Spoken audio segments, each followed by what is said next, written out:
What's going on, Finn Nation? February 16th, brand new episode of the Fins Up podcast. A lot going on, so we missed last week, but thankfully we did because, we have enough to talk about for 2 weeks here, so very excited. As always, before we kick off, this is brought to you for the fans, by the fans, to the fans.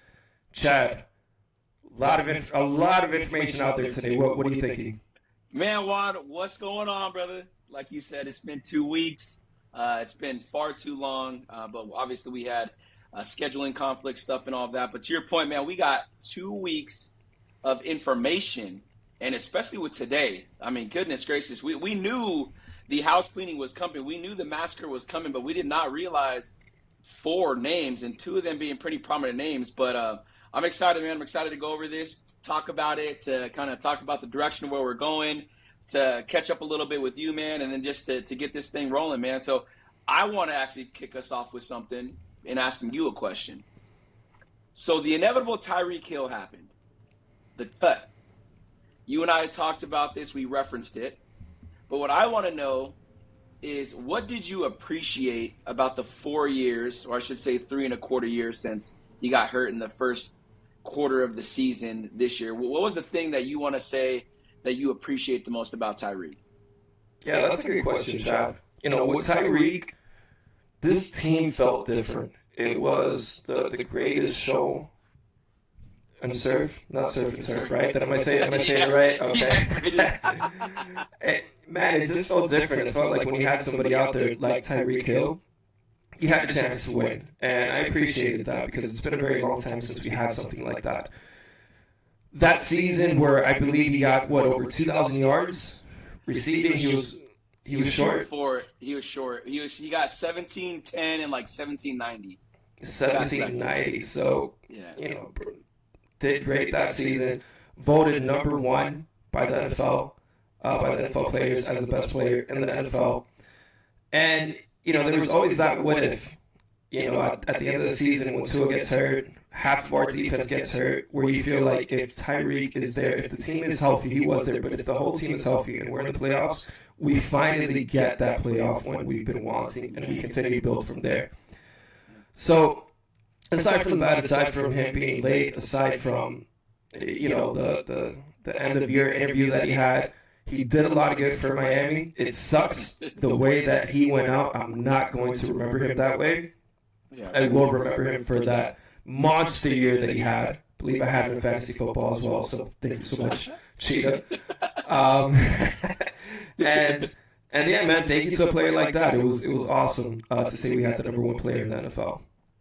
Yeah, I couldn't agree with you more, man. Tyreek brought some of the most fun I've had as a Dolphin fan since Ricky Williams.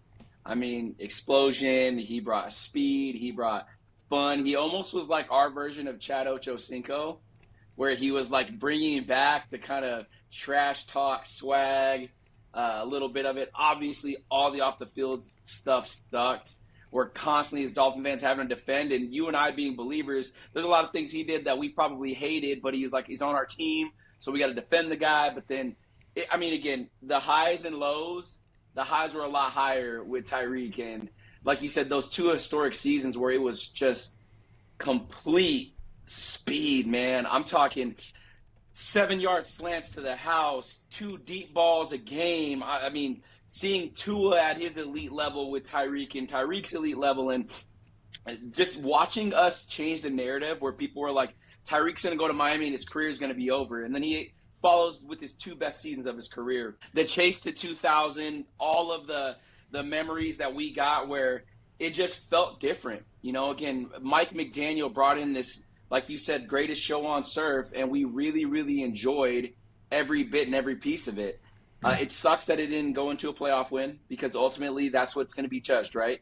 You bring in a Tyreek Hill, you bring in a Bradley Chubb, you bring in a Jaylen Ramsey, you bring in a Teron Armstead, Raheem Mostert has that 20-plus touchdown season. You bring in all of these things, and it's now going to be 26 years since we've been to the playoffs. So it sucks. But to your point, I'm not going to remember Reek for the last quarter of the first quarter of this past season. I'm going to remember him for the time that I got to watch him in the home opener When I got to watch him against the Chargers, where he just put up, I think it was like 10 catches for 200-something yards and 2 tugs. I'm going to remember Tyreek for those moments. So it's exciting. But what I will say, Juan, and you know this, I'm a draft guy. So for me, now we get to build the core of this thing. And that's what I'm excited about, to see what this identity looks like, because we got into the season and we were so Tyreek Hill centric that we became predictable. So when a Tua goes down and a quarterback can't get the ball to Reek, it's bad. When Reek's off, we can't get Jaylen Waddle involved. But now we can establish an identity. We can be a multifaceted offense, and I'm excited for that. It's a love letter, a goodbye to Tyreek. Thank you for the memories, but it's excited to see what we can build going forward. Yeah, no, I'm with you. You know, when you look at the draft, you're not going to get that next Tyreek Hill. It's just not going to happen. He's once in a generation, once in a lifetime type player. I haven't seen anybody like him before. You have these players that have that quick speed, that run that 4-1, but there was just something about that burst, something about maintaining that speed on those slant routes. It was elite. So he will be missed. We didn't get that playoff win. It is what it is. Previously, we've been close, but you always in the back of your mind felt like, man, this is a tease. It's not real. With Tyreek and with that 2023 Dolphins team, it didn't feel like that. It didn't feel like a tease. It felt like this is the real deal. It just so happens to be that we got hit by that injury bug at the wrong time. We were clicking on all cylinders, but like it is, like you said, it is what it is. And we'll remember him for the good for choosing us over the Jets. That's always, whenever we could beat the Jets in something, I'm going to take that all day, every day. Yes, sir. And it's exciting times, right? It's football, NFL not for long, so we knew it wasn't going to last forever. Now I'm excited to see who we get. I think it's clear to me that we are going to draft a receiver at this point. I think that's clear to me. Absolutely. We have some guys that we like. I wanted to ask you because obviously you want to focus with the trenches first in the first round, especially when we're rebuilding. But the need for a receiver, I think now it's a pretty big need. Yep. Do you now go for a receiver in the first round if you say, Matt, this guy could be the face of the franchise? Yeah, I think what's been so cool about this is you and I have kind of gone over different scenarios. We did our first show where we did the mock draft, and we kind of talked about it because there's a realistic world where Jordan Tyson, Mekhi Lemon, and Carnell Tate are all on the board. I mean, again, do I think that's going to happen? No. I think one of them is going to get drafted. I wouldn't be surprised if the Giants were a team that drafted him. I wouldn't be as surprised if the Browns were a team that drafted him. I mean, again, we haven't seen in a long time where no receiver went in the top 10, right? So do I think it's crazy? No. Is it realistic that it could happen? Sure. Am I personally wanting to go receiver round one? It depends on how the board falls. For me, the way I look at it is we want to build in the trenches, right? We talked about it. But Francis Mauigoa and Spencer Fano getting past Arizona, Tennessee, Cleveland, Atlanta, and the Bengals, I mean, that just feels really, really far-fetched. And if I'm looking at it, other than that position in the trenches, I'm then going to edge. Obviously, we didn't talk about Bradley Chubb yet. I'm sure we will, but you're going to have David Bailey. You're going to have Ruben Bain. Those two are going to be off. Is 11 too high for Akeem Mesidor?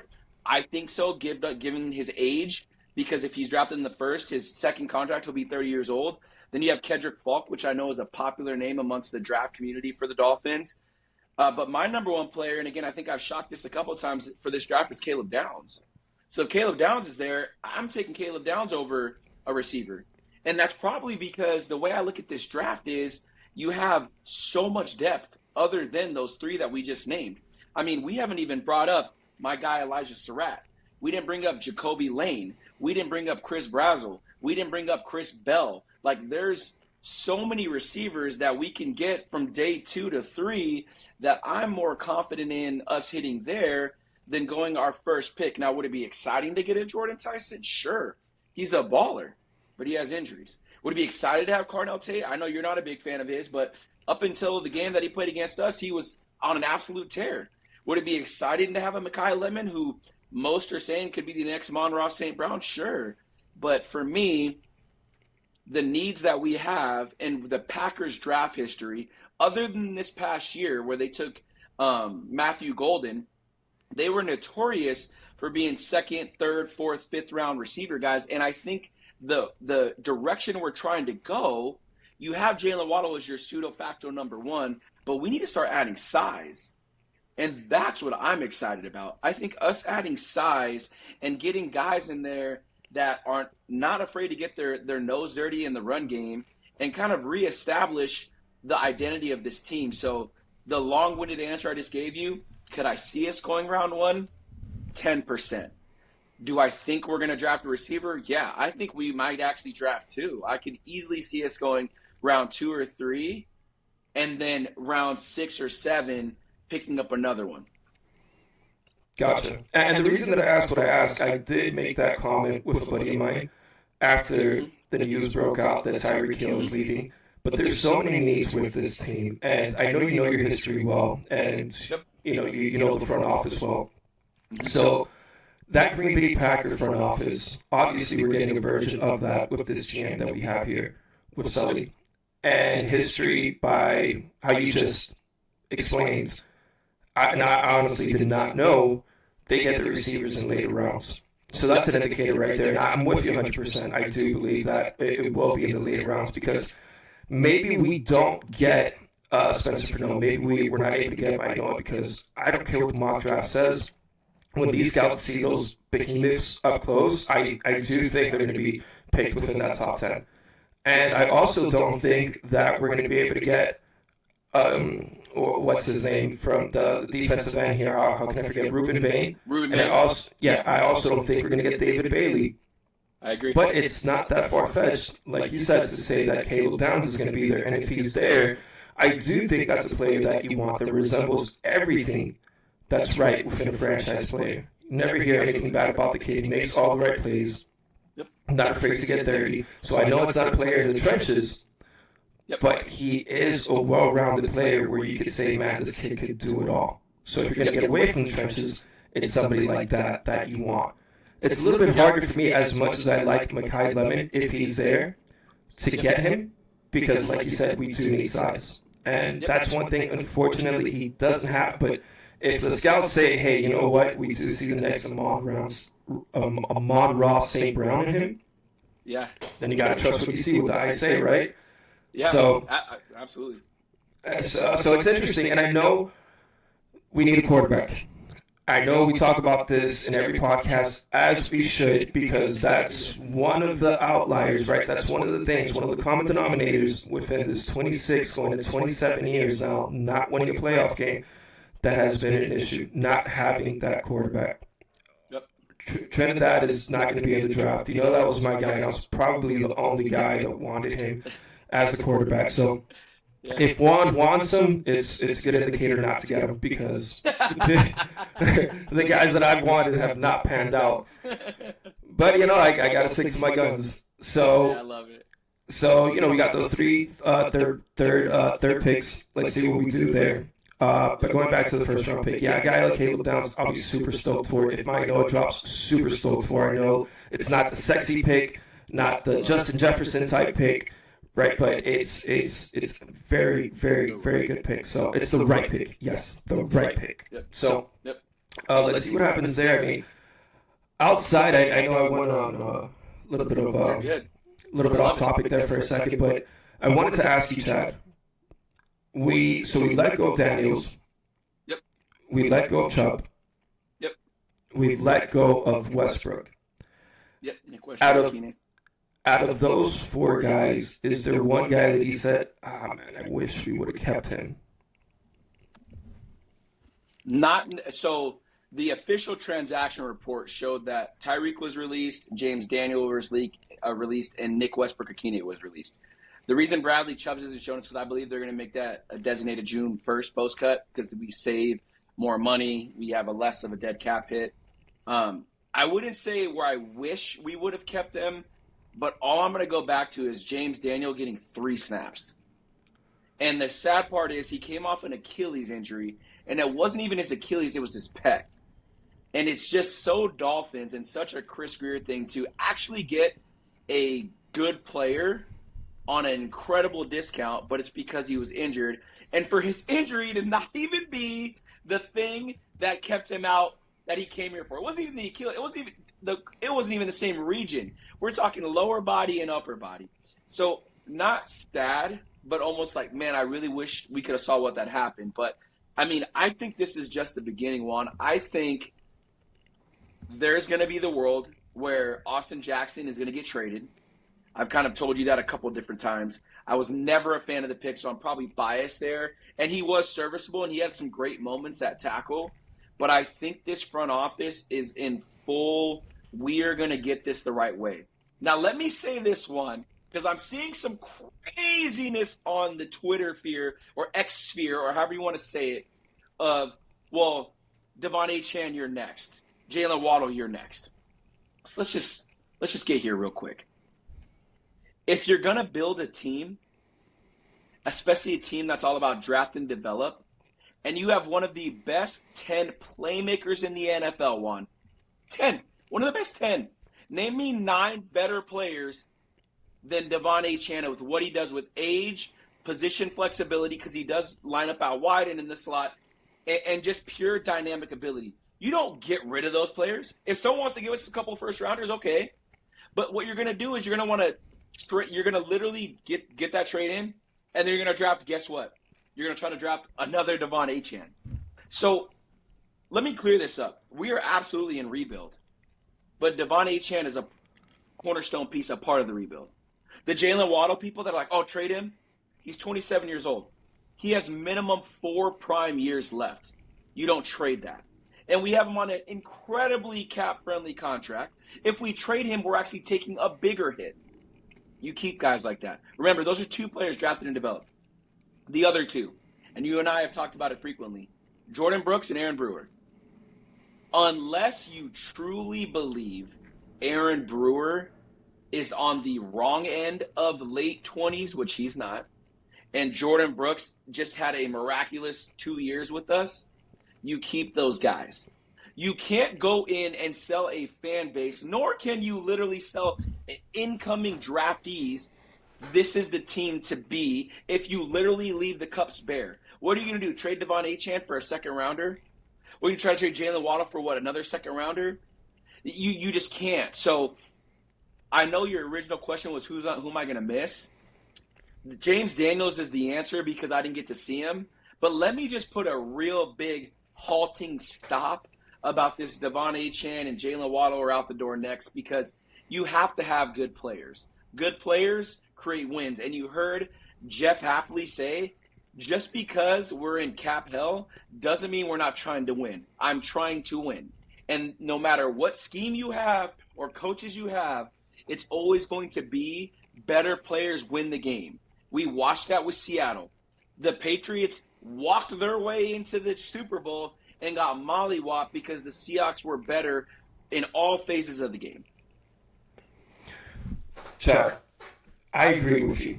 With Daniels, it sucks. It wasn't even an injury in the same area where sometimes you compensate, right? And then you hurt another part of your leg. It was just a different region within the body. And like you said, it was so Miami Dolphin-like for something like that to happen.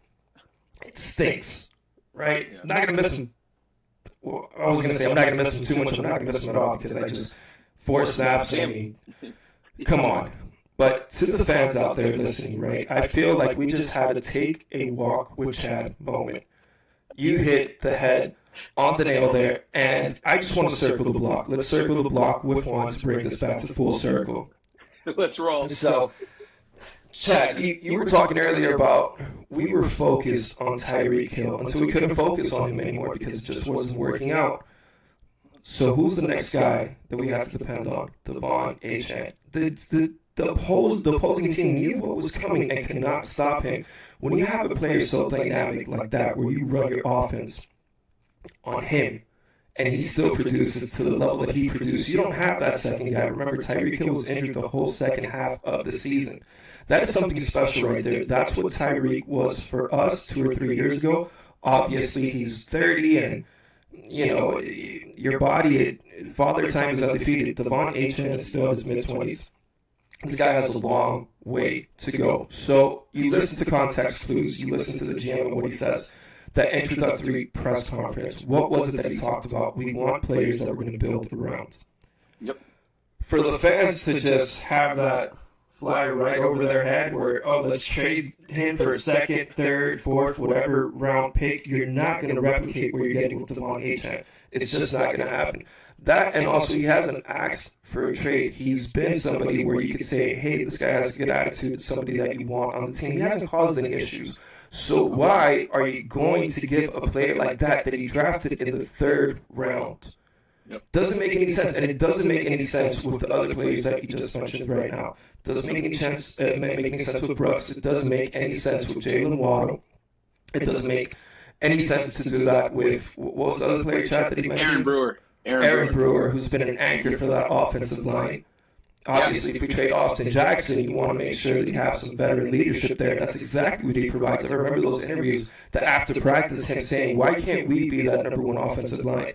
That's the attitude that leadership should reflect for this team. So you're keeping those guys that not only produce, but have the attitude of leaders that you want on the team. So I just bringing this back full circle, you don't want to risk losing players like that produce, that have the right attitude, a winning attitude, and are going to be that veteran leadership that you need for these new draftees that we're going to select to turn this thing around. Drop the mic. You can't. It would be the most hypocritical thing to come out and say, we want to build around guys we drafted. We want to set a foundation. We want to do this and then trade it. And everyone's going to come and slide into the comments or make some stupid thing about, well, the Jets, they traded Sauce Gardner, and the Jets, they traded, what's his name, to the Cowboys, the D tackle, Quinn Williams. Yeah, Quinn Williams. They traded him. And then, look, first off, we're not the Jets. Secondly, those two were major contracts that they were trying to get off the books to get supreme value. Achane and Jaylen Waddle are very different than those two players. And those two players wanted out. We can go back and do all this. We've not heard Achane or Jaylen Waddle say that. If anything, they've embraced this new Dolphins thing. You watched Achane step up as a leader. He represents everything that you want in a Miami Dolphin. So you build around players like that. People are like, oh, well, running back's a devalued position. Tell that to the 49ers with Christian McCaffrey. Tell that to the Falcons with Bijan Robinson. Tell that to the Lions with Jahmyr Gibbs. Tell that to the Packers with Josh Jacobs. Tell that to the Colts with Jonathan Taylor. Tell that to the Seahawks with Ken Walker. Like Super Bowl MVP. Come on. You're going to know this about me the more we are recording and posting episodes. I'm a running backs guy. They touch the ball, other than the center and the quarterback, the most on the team. So when you have a player like Achane where you can give him 20 touches, now hear me closely, Juan. Not carries, touches, because he's dynamic. Give him 12 to 15 carries and 5 to 8 targets and let the man roll. Then you come back and you get Jaylen Waddle involved, you get a bigger receiver involved, and then don't forget we have 2 other monsters at running back in Jalen Wright and Ollie Gordon. You don't trade that away. You don't. You extend it. You give him a 4-year, $50 million deal that everyone's all upset about. We just paid Tyreek $30 million a year plus. What did he do? We didn't win a championship. We didn't win a playoff game. He's going to be 32 years old in March. Achane, and you might want to check it. I think he's 24 right now. Is he 24? He might be turning 25 this year. As Juan's looking 24, yes. Does he turn 25 this year? 25 in October. Yeah. So he's not even going to be 25 till the end of the season, or to like the middle of next season. So my point in that is, you give him a 4-year deal, he's still 29, and he has a tool with him that ages gracefully. Christian McCaffrey, again, Marshall Faulk. These are the type of players that Devon Achane can be. You don't get rid of that. And I don't care if you get a second, if you get a first, you build around players like that because he makes offensive coordinators look smart. He turns plays that should have been negative into positive. And again, that's the type of player you want to build around because that's the type of player that's, like you said, he's going to be a leader, he's going to produce, and he's going to do it the right way. Anytime you can do it the right way and be an example to other players, you think that these players that are getting drafted aren't paying attention to what's going on? Devon Achane, drafted, developed here, produces, is a Pro Bowler, is one of the better offensive weapons in the league, and you let him go? What message does that send to the future players? Oh, Miami doesn't pay their own, but they'll go trade for Tyreek and give him a contract extension. They'll trade for Jaylen Ramsey and give him a contract extension. They'll trade for Bradley Chubb and give him a contract extension. They'll sign Mike Wallace and give him an extension. They'll sign Ndamukong Suh and give him an extension. All of these outside names, Juan. And the last thing I'll say, and then I'm going to pass it to you. The Laramie Tunsil deal was great, right? We traded, got a bunch of picks. What happened to those picks, Juan? They're gone. Gone. Those picks were used for Tyreek and Bradley, and sure, I was so excited. But Pat Paul, he hit. We're happy we have Pat Paul.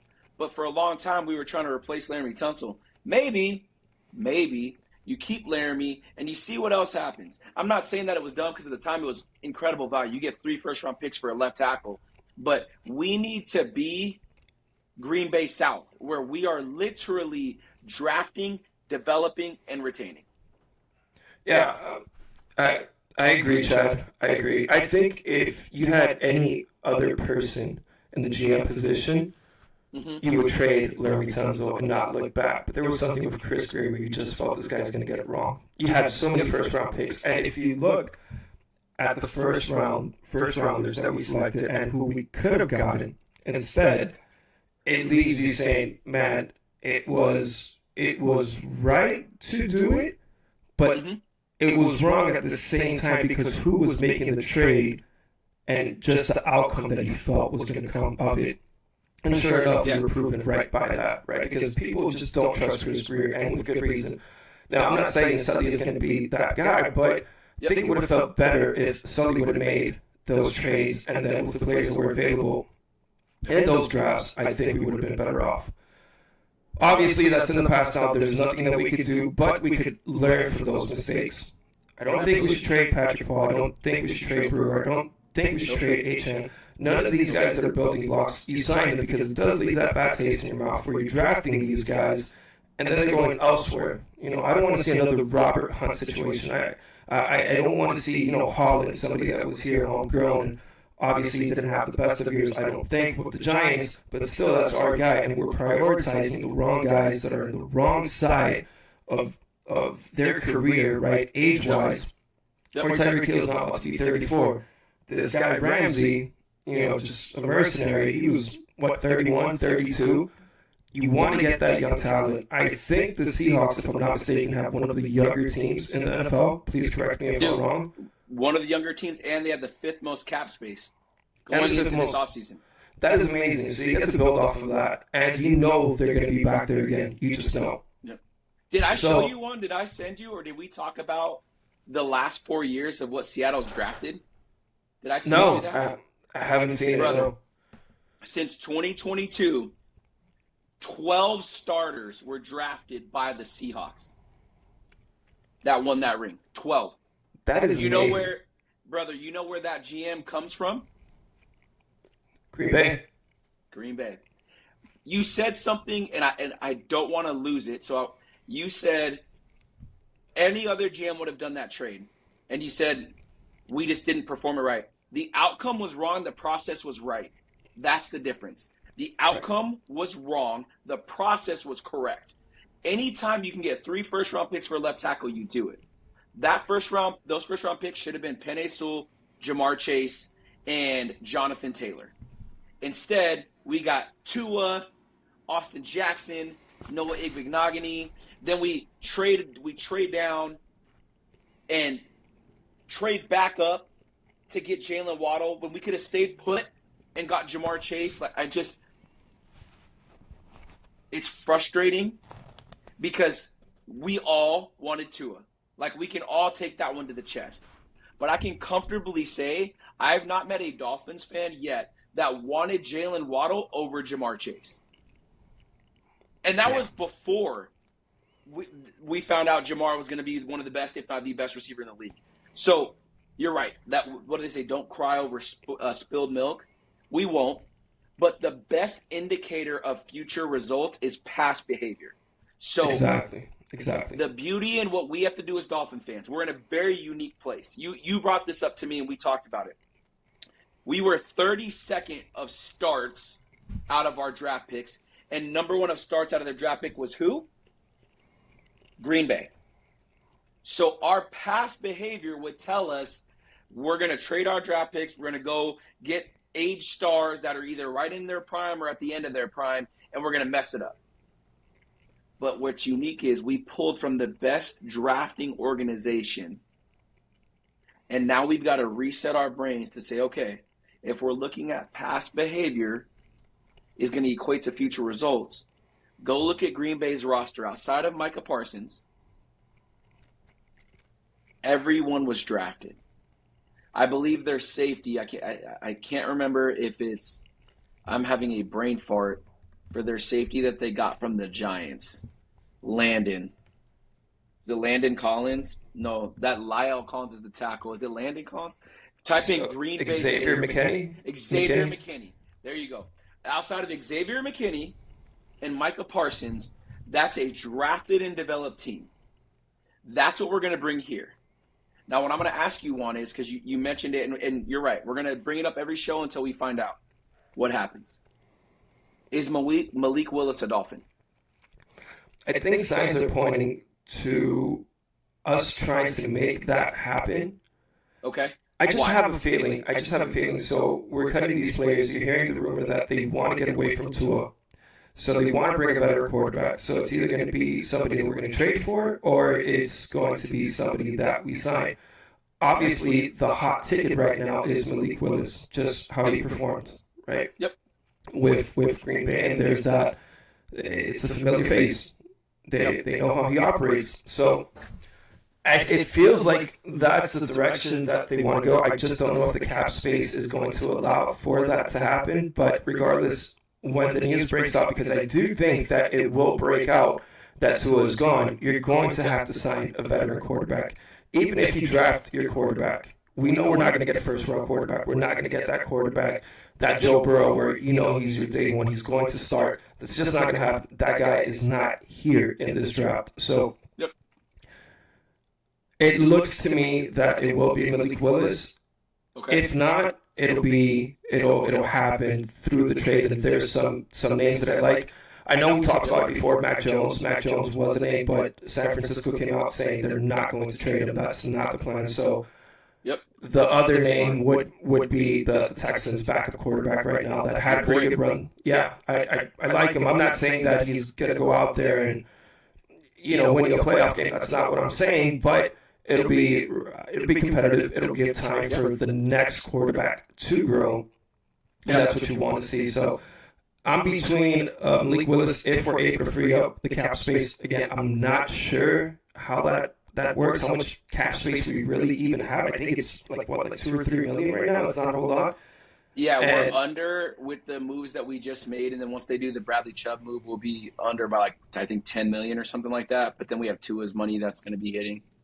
Yeah, so it's a little bit of a catch-22 there, but I don't know. I just got a feeling. That's the guy that they want. So we'll see if they can make some magic happen with that.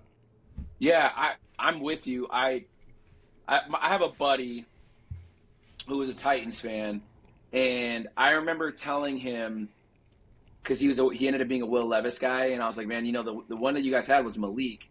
I had Malik as QB1 in that draft with Kenny Pickett, and I'll own it. I looked dumb. He goes in the third round, then he face plants in Tennessee. And then he gets these short opportunities in Green Bay, and he shows that he's explosive. Chris Sims, I used to I couldn't stand Chris Sims before because he would talk about Tua and all this other stuff, but he came out and he said, dude, he goes, Malik is going to be a superstar. If you watched the way Malik was able to operate that offense, it was something fun to watch. It was dynamic. He was able to move it. He was able to operate on all three levels, from deep ball to intermediate to like literally the short game. He was able to utilize his legs as a bonus. The issue I have with Malik is the injuries. They pile up. And again, is that to say he's going to come to Miami and he'll be, injured and all that? No. But if there is an opportunity, we have 5 Green Bay members in our staff now, from coaches to front office, that they had the everyday knowledge of what it would look like. Now, does that mean we're going to get outbid? I don't know.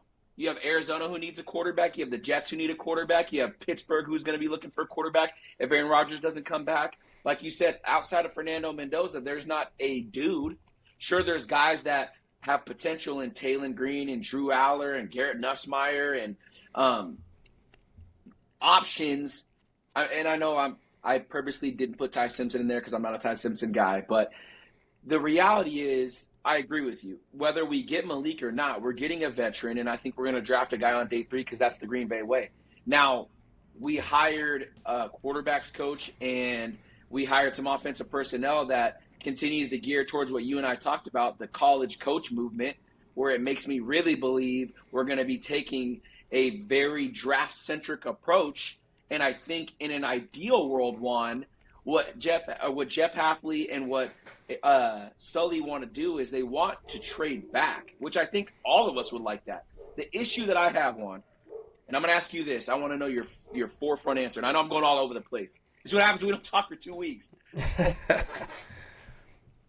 Let's say one of Sonny Styles, Caleb Downs, or Francis Maino are on the board, and you get offered a trade down.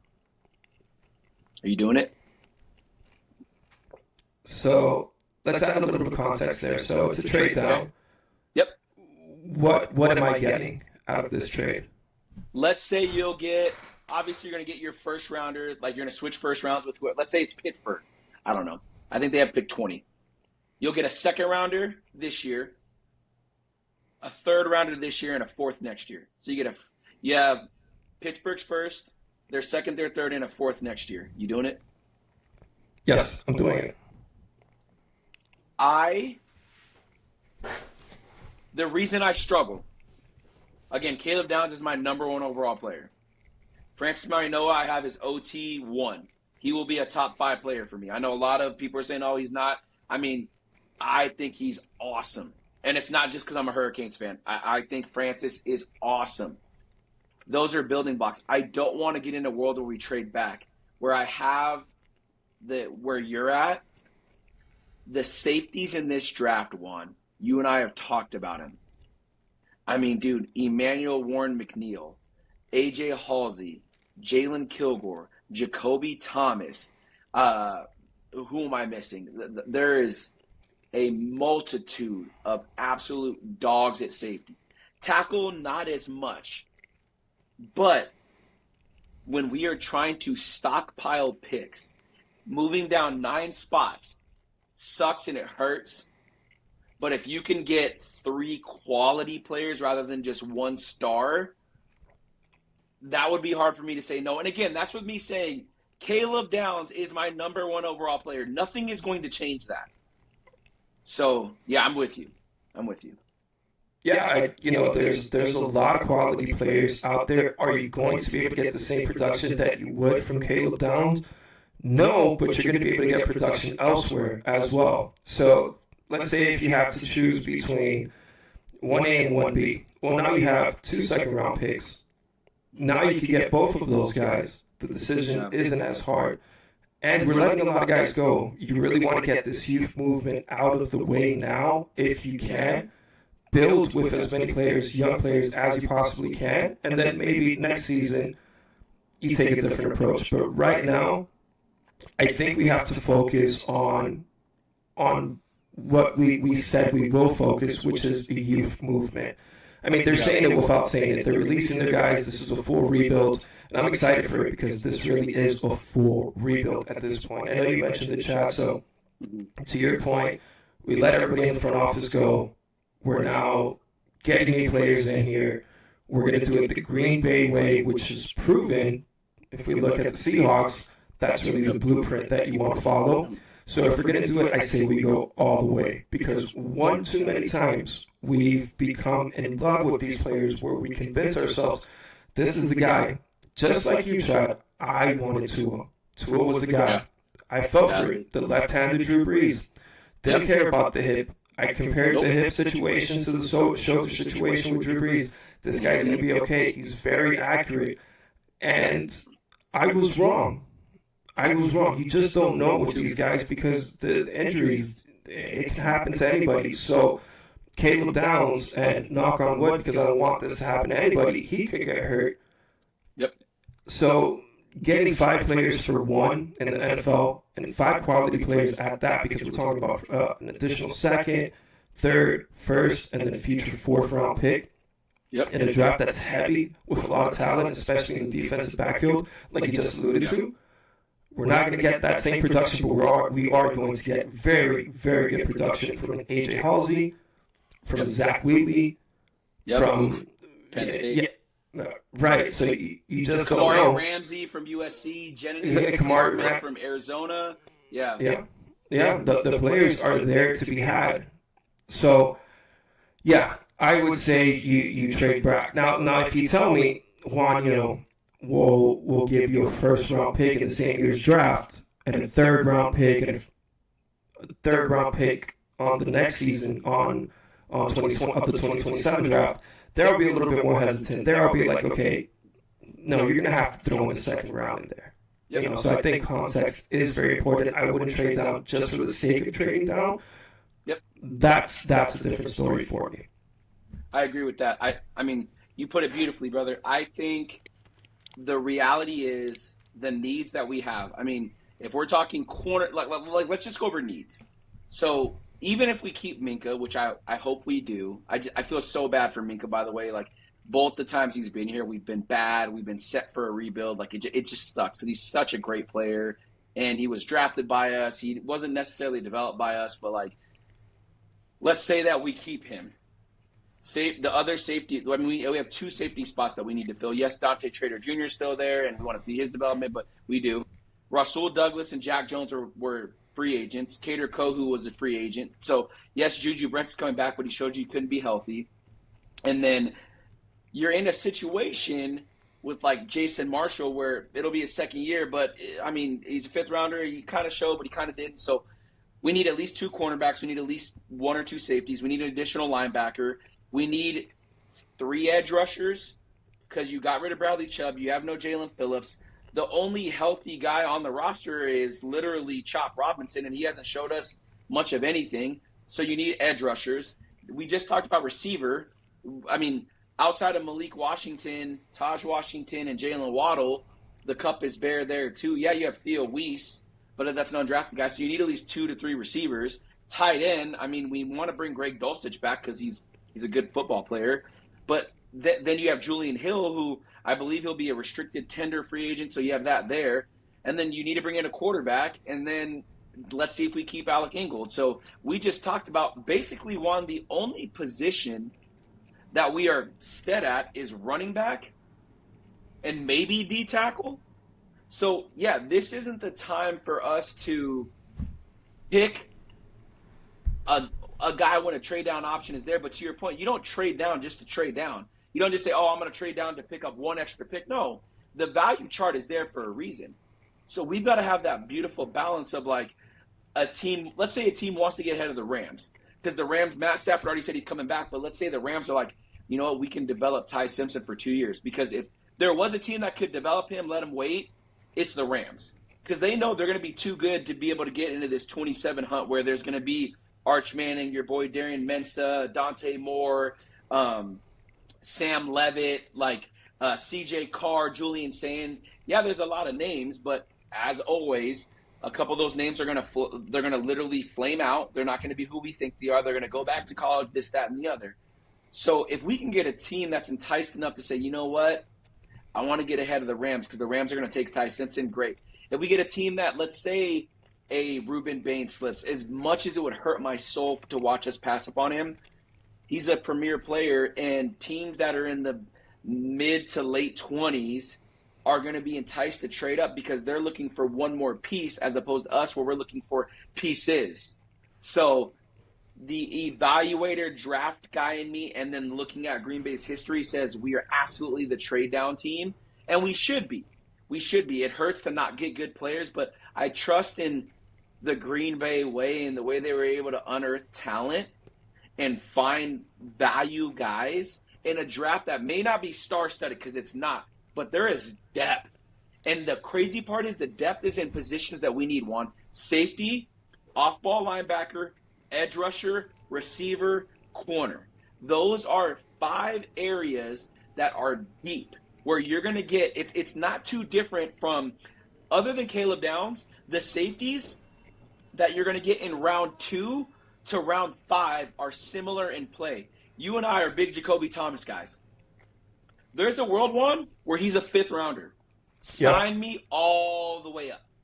All the way up. 100%. Corners – there's not a sure. I mean, I know Mansour Delaney. Is that your guy?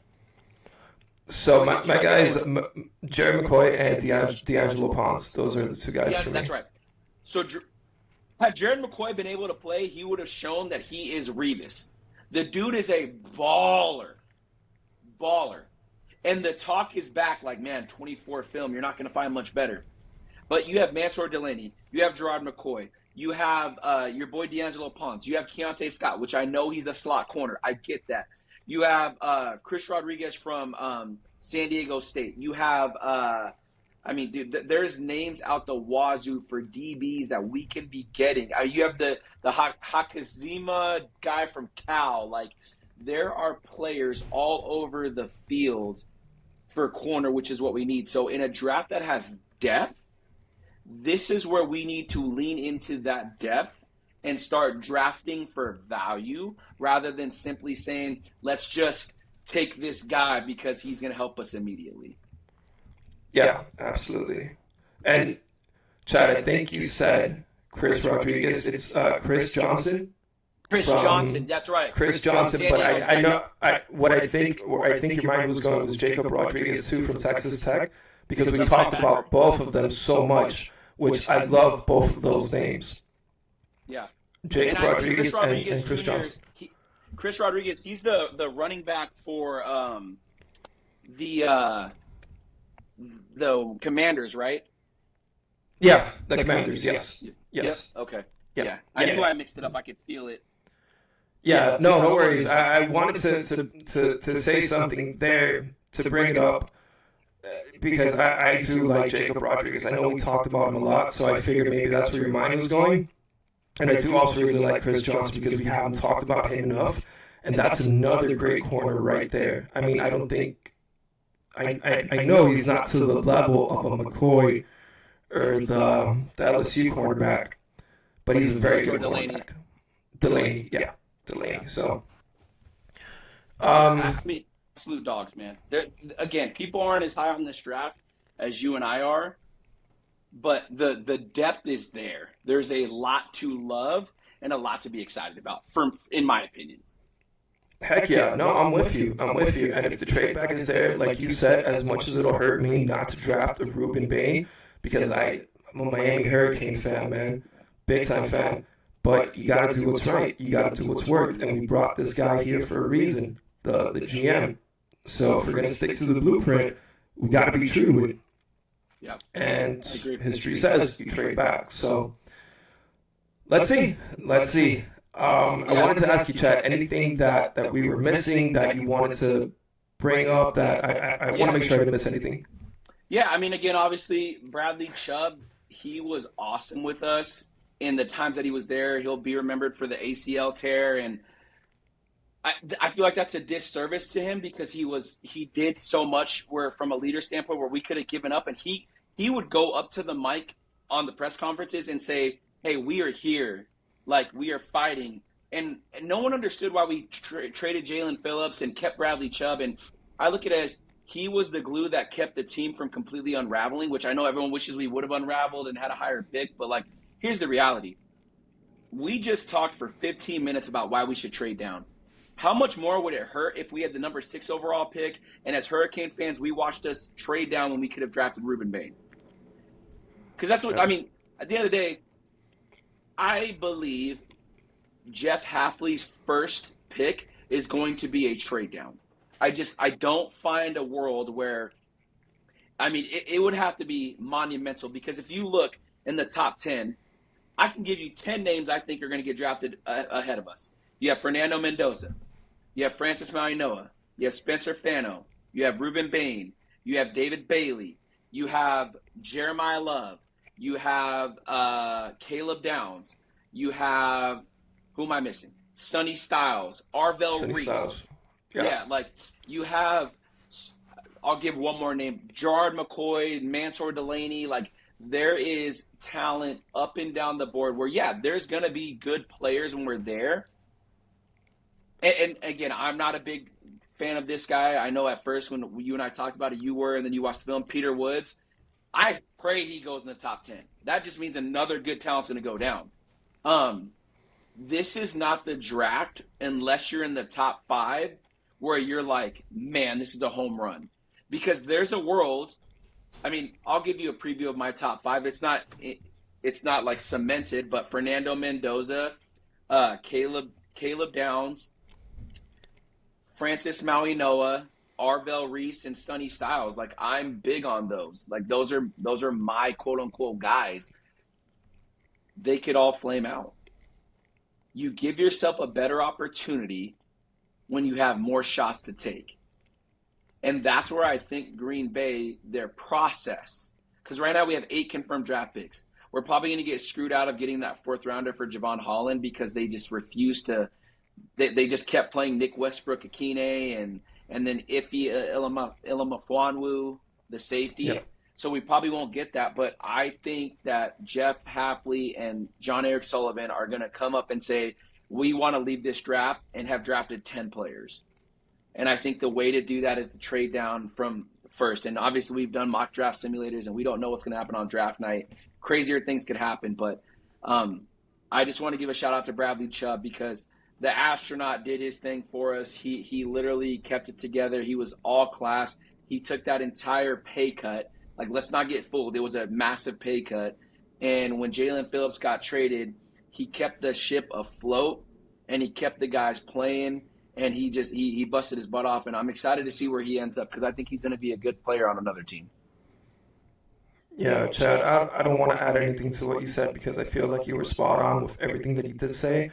Bradley Chubb was a gentleman. He performed like a professional. He spoke like a professional, and I think that's somebody that anybody would want in their locker room. So I'm excited to see what's next for him. I wish him a lot of success. Usually the guys that I root for outside of the Miami Dolphins, they're Hurricane players just because I root for the Miami Hurricanes, but that's going to be one guy that I'm going to be rooting for outside of wherever he does end up going. So I wish him all the success in the world. And again, I don't want to add to it. I agree with you. I think we're going to trade down. I think that is what's going to happen. I just hope that we get a second-round pick, an additional second-round pick, and hopefully a third. But we'll see because the talent it's there. It's there to be had. Yep. Yeah, I'm with you. The only thing I'll say in closing is picking up an extra second and a 2027 pick. Even if we trade down and we get just a second and like a 2027 second or third, I'm on board because the value of it, depending on how far we go. But to your point, we need 3 draft picks. If we're going to trade one, we need at least 3. So by 3, I mean the first that we're already going to get from exchange trading spots, and then a form of a second-round pick this year, and then either a third this year or a third next year or a third this year and a 5th next year. We need to be stockpiling draft picks. I'll leave in closing. I believe Achane is going to get extended. I believe they're going to do right by Aaron Brewer and Jordan Brooks as well. That's my closing thoughts / opinions before our next pod, brother. Heck yeah, I'm with you 100%. To anybody listening, Jesus loves you. Thank you so much for listening to the podcast. We'll try to make this a weekly thing. And, as always, fins up.